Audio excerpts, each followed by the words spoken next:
میرا لیڈر اتنا بہادر ہے سر کہ جب وہ ان کے ٹیسٹ ہوں گے وہ خود کہیں گے کہ مجھے واپس اڈیالہ جیل لے جاؤ. وہ کبھی بھی میڈیکل گراؤنڈ پہ باہر نہیں آئیں گے, وہ عدالتوں سے سرخرو ہو کر باہر آئیں گے.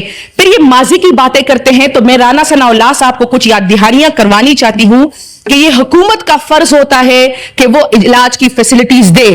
کیا نواز شریف صاحب جب اڈیالہ جیل میں تھے اور کوٹ لکھپت میں تھے ان کو ہسپتال نہیں لے کر آیا جاتا تھا؟ کیا ان کو جو لاہور انسٹیٹیوٹ آف کارڈیولوجی ہے وہاں نہیں لے کر آیا گیا؟ کیا ان کو سروسز ہاسپٹل نہیں لے کر آیا جاتا تھا؟ کیا یہ لوگ پٹیشنیں کرتے تھے سر؟ ہم ان کو لے کر آتے تھے, ان کا فرض تھا.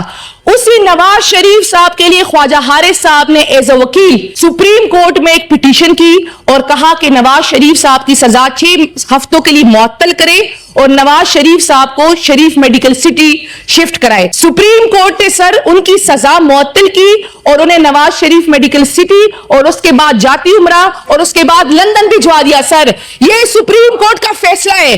میرے لیڈر کا ظرف اتنا بڑا تھا سر, اتنا بڑا تھا کہ جب سپریم کورٹ کا فیصلہ آیا تو میرے لیڈر کا as a prime minister tweet آیا کہ میں نے سی ایم پنجاب کو انسٹرکشنز دے دی ہے, نواز شریف صاحب جیسے چاہتے ہیں جہاں چاہتے ہیں ہم ان کا علاج کروائیں گے. میرے لیڈر نے کیا نواز شریف صاحب کے لیے ڈاکٹر عدنان جب ان کا دل کرتا تھا, جب وہ چاہتے تھے نہیں جاتے تھے کوٹ لکھپت اور کوٹ اڈیالہ؟ کیا نواز شریف صاحب کے ساتھ جب بھی نواز شریف صاحب اسپتال جاتے تھے ان کے ساتھ ڈاکٹر عدنان نہیں جاتے تھے؟ آج آپ لوگوں نے ڈاکٹر فیصل کو خان صاحب سے نہیں ملنے دیا. ہم دیکھیں سر, ہم رعایت نہیں مانگ رہے, ہم انصاف مانگ رہے. یہ خان صاحب کا حق ہے کہ ان کو انصاف دیا جائے. وہ لیڈر جس نے اس ملک کو 3 شوکت خانم اسپتال لیے, وہ لیڈر جس نے صحت انصاف کارڈ دیا, ان کو تو تکلیف یہ ہو گئی کہ ہم کنٹیمپٹ میں گئے ہیں تو ہم نے محسن نقوی صاحب کا نام کیوں نہیں دیا؟ بٹ صاحب نے کہا کہ یہ نواز شریف صاحب کے خلاف سازش ہو گئی کیونکہ ہم نے کنٹیمپٹ میں محسن نقوی صاحب کا نام نہیں دیا. یہ تو اپنے آپ سے بھی ڈرتے ہیں سر, یہ تو اپنے سائنس سے بھی ڈرتے ہیں کیونکہ پرائی کرسی پہ بیٹھے ہوئے ہیں تو اپنے سائنس سے بھی ڈرتے ہیں.